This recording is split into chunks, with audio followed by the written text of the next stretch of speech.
Hi and welcome along to One Way Football, the Big Prem Podcast recap, because it's been a while, isn't it, since we've done it. It's like half-season recap or something. It's literally, how long? It's been about 4 weeks. We're about a third of the way through the season now, aren't we? And we've done like 7 shows.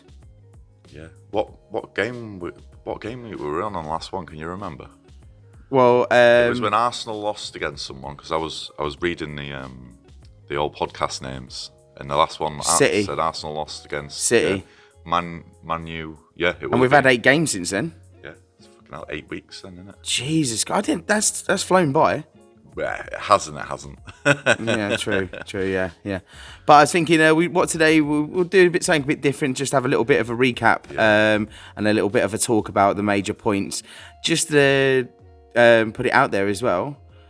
Obviously, you do read the news because it's like now and then, yeah. Stevie G. Yeah, interesting. I think. I mean, it's a good appointment for them because obviously the Rangers fans wouldn't be getting upset if he was a crap manager, you know. Yeah. So, and I believe he's taken all the backroom staff with him as well. There's a few important figures. So that's Rangers that are probably done in it, like. I mean, they're at the top now, aren't they? They're 4 points ahead or something. So he's not left them in like a precarious position, has he? They've got time to sort this stuff out, and obviously the negotiating's been going on all week. Stevie G, though, like if you put him into a category of top managers in the Scottish League, he's got to be up the top right now, hasn't he? Because he won the league with them. But on the first year. On the other hand, as well, Rangers are one of the richest. Well, them and Celtic are the 2 richest clubs in the league, aren't they? Yeah, I suppose so. It's kind of like, I wouldn't say it's sort of like Barcelona, Real Madrid, because there's Atletico there, but it's a 2-horse race, isn't it? You can't justify it anyway and say, oh, it's a really hard league. So this is going to be his like proper test. Yeah, I mean, he sorted Rangers out though. Like he I feel like sort of brought them up to where they should be from where they were. So it's not like he didn't do anything there. So yeah. I'd say this is a test for him. I'd say because he will be the underdog. I didn't think Aston Villa were doing that bad.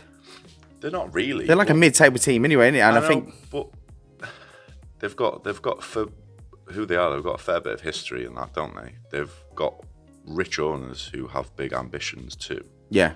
So I feel like getting someone in like Gerrard it's a good move. It's a bit of a risk in a way because he's never managed in the Prem, but it's a good move in them wanting to move the club forward in the Premiership. Because I think even this season now, as long as they comfortably avoid relegation, then that's a success for him, isn't it? Yeah. So yeah, he's got a good opportunity to come in, get a bit of experience this season, and then next season he can actually truly implement what. Because we've always seen Aston Villa anyway as a mid-table team, haven't we? Really, realistically. Yeah, but they're not an unsuccessful team, are they? In like the grand scheme of things, compared to other clubs that are drifting between the Championship and the Premier League, they're quite mainstays in the Prem, I would say. Yeah. Compared to a lot of other teams. So. True. Yeah. I mean, I think it's nice to have like a player that's a manager now back into the Premier League, so he knows what he's talking about. He's been there, he's done it, kind of thing, you know. Obviously, I'm a bit biased because I was waiting for it. I was actually waiting for it. No, I think he's one of them people though, where obviously he's always going to have Liverpool as his club and that, but I think he's going to be professional and competitive every game, and that's just like he was when he played. So true, very true. Let's talk about Liverpool. Like talking about Liverpool and claret red teams. 3-2. You had a lot. I mean, you told me there was a lot of bad decisions in the game, and even looking at that free kick, the challenge. He should have been sent off. Yeah, that's what it's a red card all day. Yeah, it was a red card all day. But I feel like because we got a red card against Atletico a few days before, and the match before that, Man U got a red card as well. I feel like he didn't want to give it out. It was blatant red. 2 feet in the air, studs up, hitting both legs. It was 100% a red card. And then There was something else after that as well. And yeah, they impeded the goalkeeper. Like, there was a player in front and behind him. Like, fair enough, he should have been a bit stronger. But did this not happen with Pickford and Van Dijk? He didn't get sent off, or did he get sent off? Because it wasn't the game wasn't technically in play because the ball went out. Yeah, it's just yeah. Is that where the game's going now? Do you know what I mean? It's just frustrating though, isn't it? There should be more consistency in the decisions. It's whether, obviously, the referee agrees with it or not. It's like, if one person agrees that this is a foul, why is it not a foul in another game? Yeah. You know what I mean? Yeah. Whether they're different referees or not, there needs to be consistency, doesn't there? So, because it's just frustrating. But you said as well, if that hadn't happened... Yeah, they would have been down to 10 men and the game wouldn't have got away from us. They were doing... Honestly, they played brilliant, though, compared to us. We were crap, but... I mean, also, like, going into the international break, you've got us after... Yeah. And I was speaking to a Liverpool supporter, Stuart, and I was going, it's Stuart. And it's not going to be Tim, is it?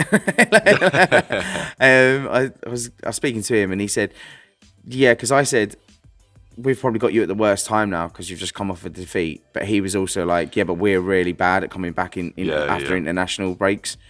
Always. We do crappy, like, I can't remember when it was now, but we went to somewhere really stupid once on a break for training, and we come back and our form plummeted. So it's not a good thing for us. I think we're better when we've just got loads and loads of games to like knock through. That's, like, just works better for us because without having breaks. Usually on the flip side as well, when teams play us and they've come back from a break, we usually murder teams like that. So yeah, and most of your team is probably all capped. Yeah, none of them will get rest really, apart from. Yeah, I think, well, they've took Henderson, Trent Alexander-Arnold. Thiago plays for Spain as well. Firmino's injured. Dijk for Netherlands. Jota for Portugal. Yeah, so Alisson won't play, I don't think. Trent? Yeah, he's getting taken as well. I think Alisson probably won't play because he's not the number one, is he? It's Edison. Yeah. So he'll go. He will, yeah. Apart from that, no, I think all first 11. But obviously Firmino. Realistically, are you going to... Obviously, I'm still saying Liverpool... Because remember when we had the anniversary and you turned around and said, I'd be happy with third? Yeah.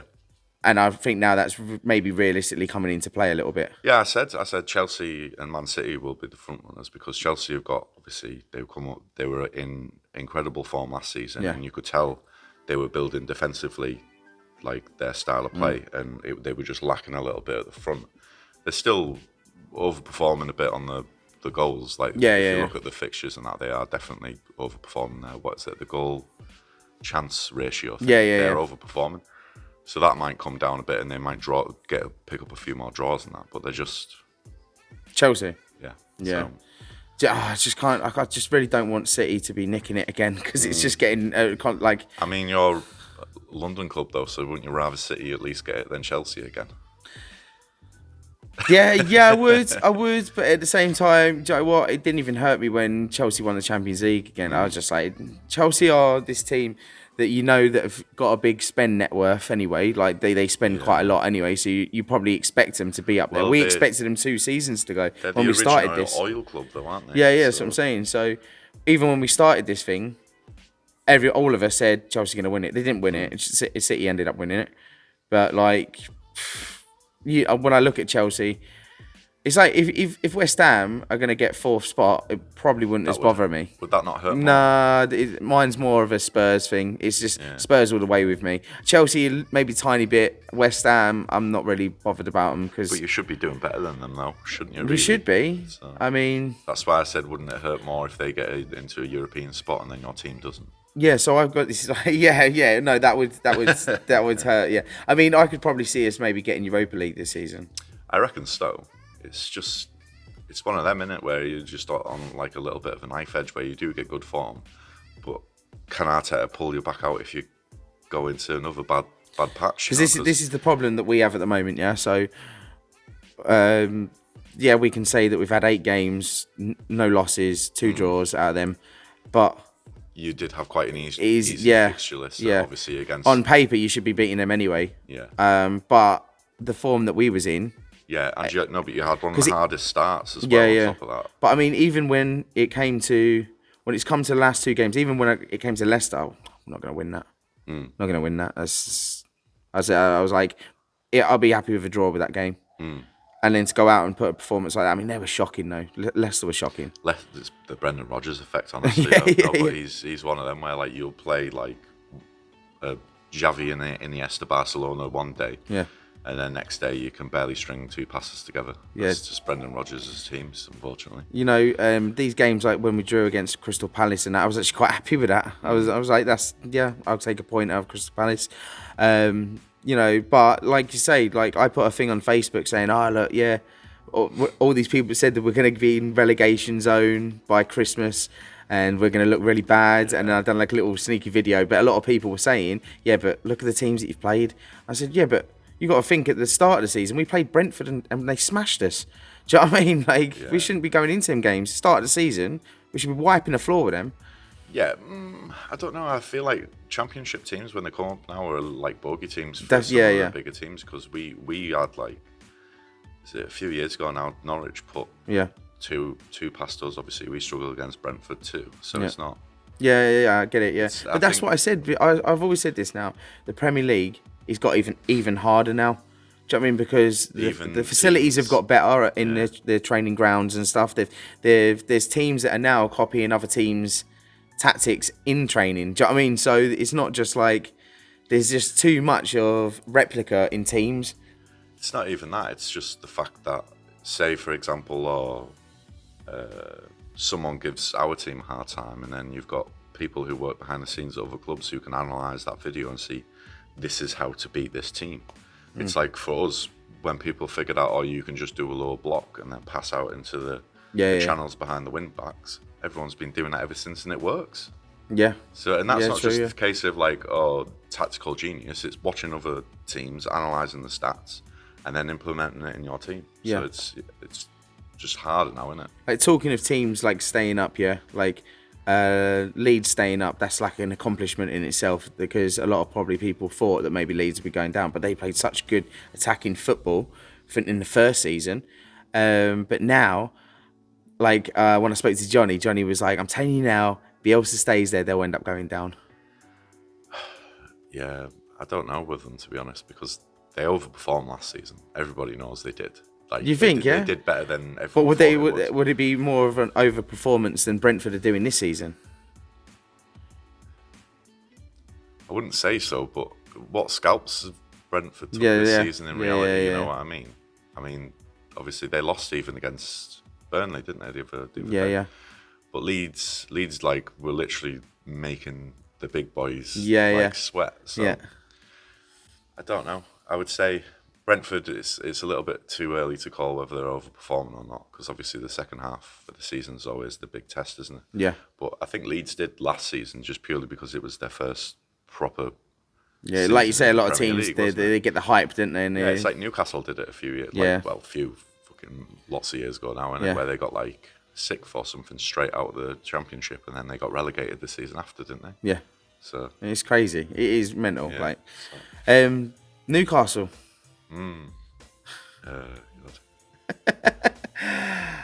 Eddie Howe. I know. Like Joe, I was thinking, right, maybe they could have gone for a better manager than Eddie Howe. I mean, they've still got to build the team, haven't they? It's fair enough they've got unlimited. But do you think that's a rushed one? You know, like how Spurs just rushed to get a manager, so they got Nuno, and he ended up being dog crap.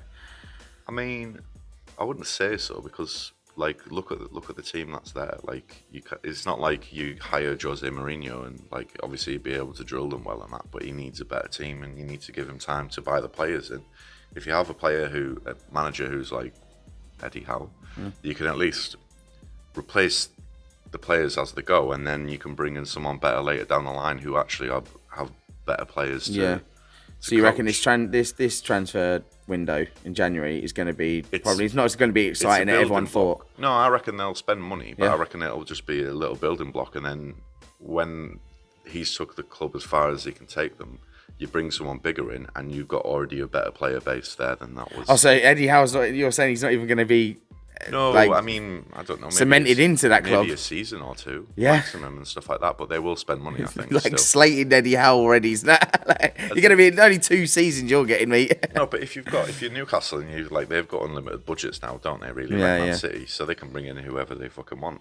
So It's true. It is true, yeah. I mean, but when they won their first couple of games at Newcastle with the new ownerships, and you just see the meme like of them go like cheering and that, and then the next one it's just like his daughter's whispering to him, "What have we done?" I reckon they'll struggle to stay up, because I think teams will try extra hard to beat them Yeah. this season, just because they're going to be the next oil club. See, I always have that feeling like that. It's QPR as well though. They did it when they were in the Prem. Their owners have got loads of money too, and they tried to blow away, like in the transfers thingy when they got up. Yeah. And they got relegated, and now look where they are. They're still struggling in the Championship. Fucking, it could happen though. You never know.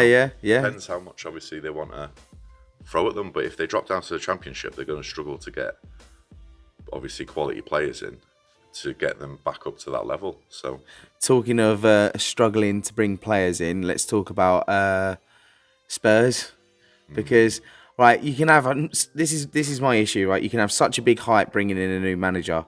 It doesn't always matter who you've got there. It depends on how much funds they give that manager to spend. And Levy's just tight anyway. He is. yeah. I mean, it's... I said to Johnny, I said, you've seen the same Spurs team for the last 7 years. Yeah. They haven't really changed. I was actually going to say, since they sold Bale, yeah, I think, how many of those players, like they bought like 7 players with that money. I think there's only 1 or 2 of them left. Now, isn't there? Well, you got Son, Kane, Ali, Lloris. Lloris been there 9 years. Yeah.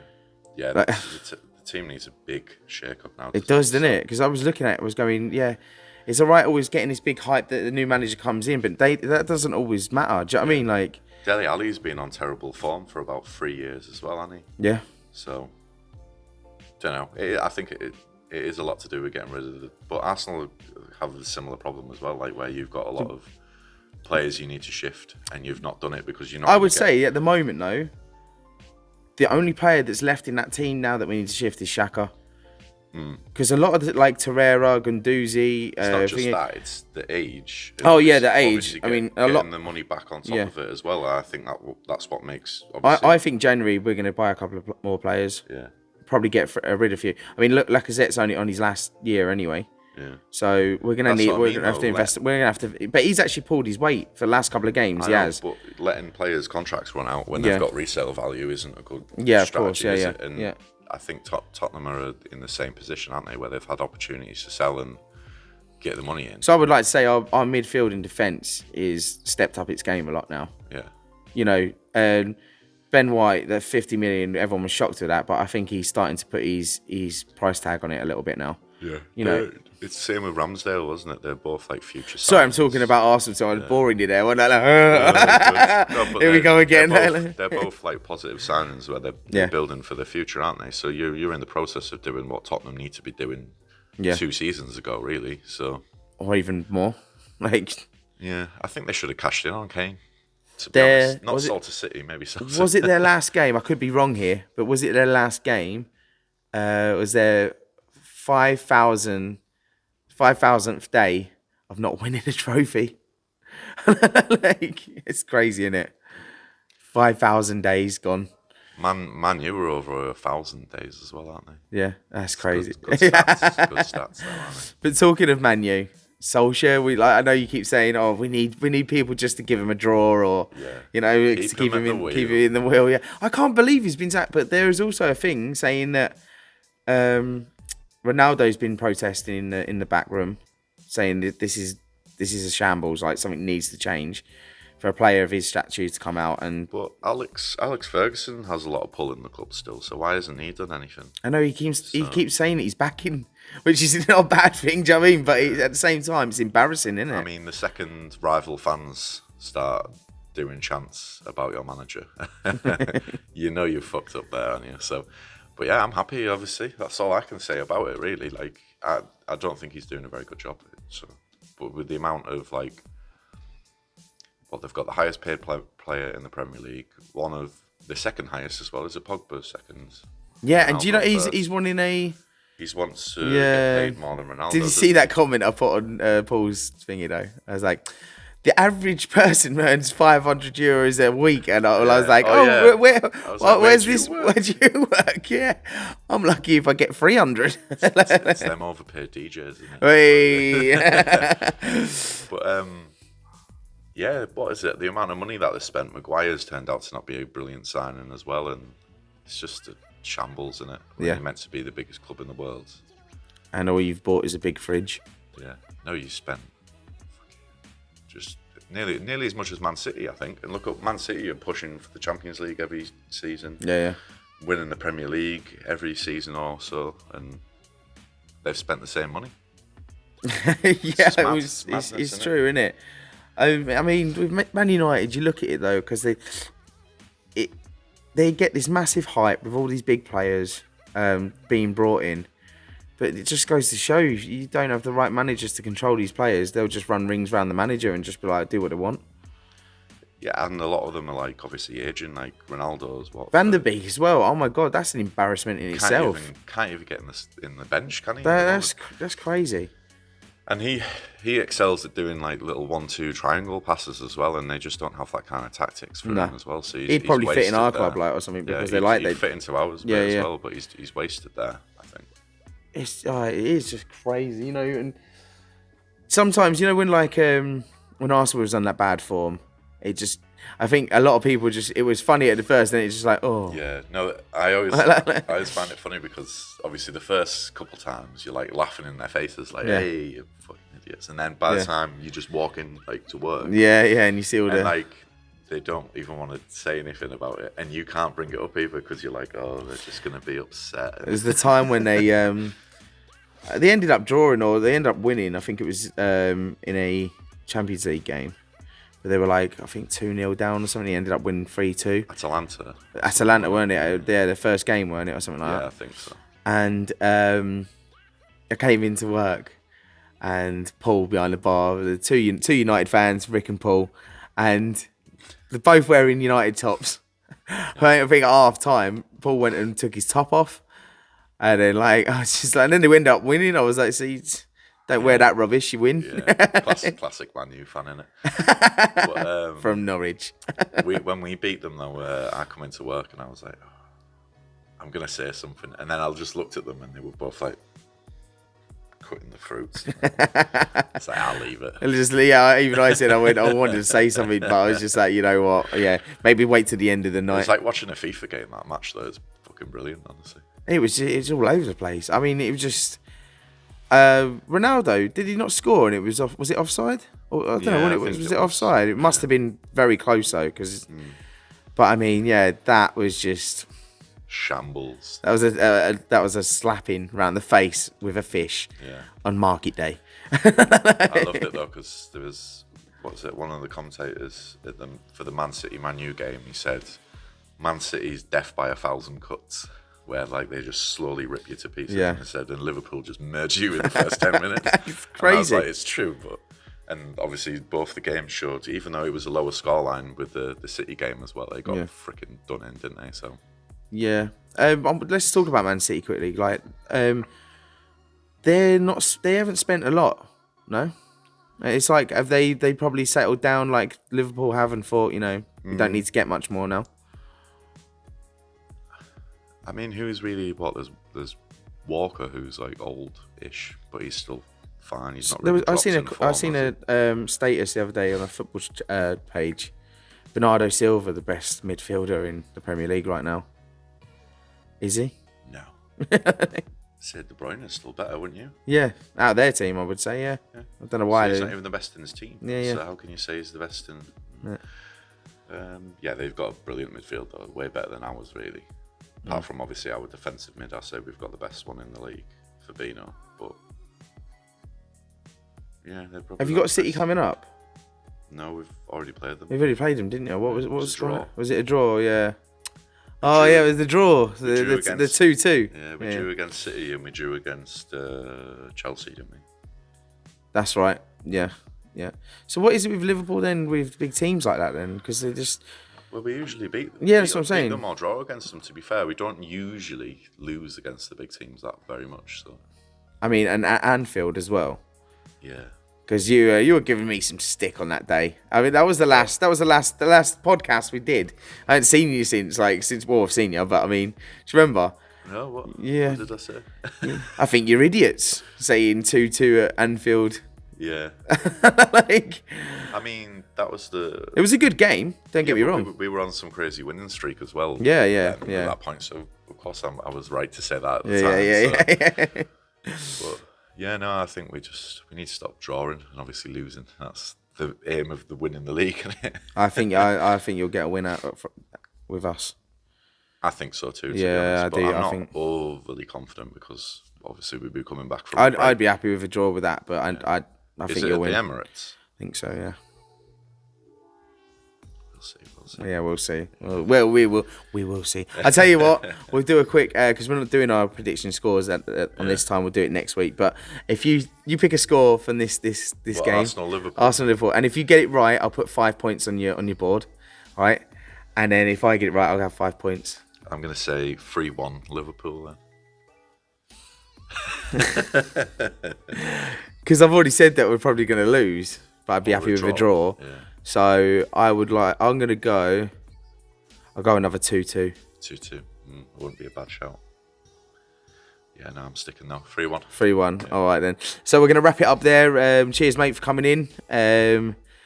Bit of change of scenery as well. Thought we'd do it outside today. It's nicer 'cause it's sweaty as anything In the that studio. room. Yeah. So yeah, do it outside. It's a bit dull here actually at the moment. It's coming up to winter time now. So it's the first time it's like in the years of living here anyway. It'll be like it's quite cold, isn't it? Yeah, but it's nice though. colder It's than nice to normal, stay. Yeah, it's nice. Anyway, don't forget to smash us a like on this video, and if you haven't already, hit the subscribe button. Let's get them likes up as well. Thanks to Adam for popping in, and look out for some more one-on-one fan talks. We've got a busy week this week. I've still got to do West Ham, Man United, and there's another one, Liverpool as well. Oh, another Liverpool fan. Yeah. So I was meant to do it with him last night, but he got in from work. He was too tired. Yeah. Did I tell you about him quickly before we leave? He used to live right outside Old Trafford. Yeah, you mentioned it. Yeah, like literally, his house was there, and Old Trafford's right next door. And he used to like see him all coming out, so he'd like get his top on and that, You should just walk about in the full No, he kit. said he did. He used to walk around in his top and that, No, but I no mean one full had. kit, shorts, Oh right, socks, yeah. everything. But no one had ever questioned him about it, like round there. Do you know what I mean? Like. Well, they're all in London, aren't they? All Yeah, busy down the trains. So, guys, thanks for watching, and we will catch you very soon. Peace up, A-Town. I forgot about that. One way football.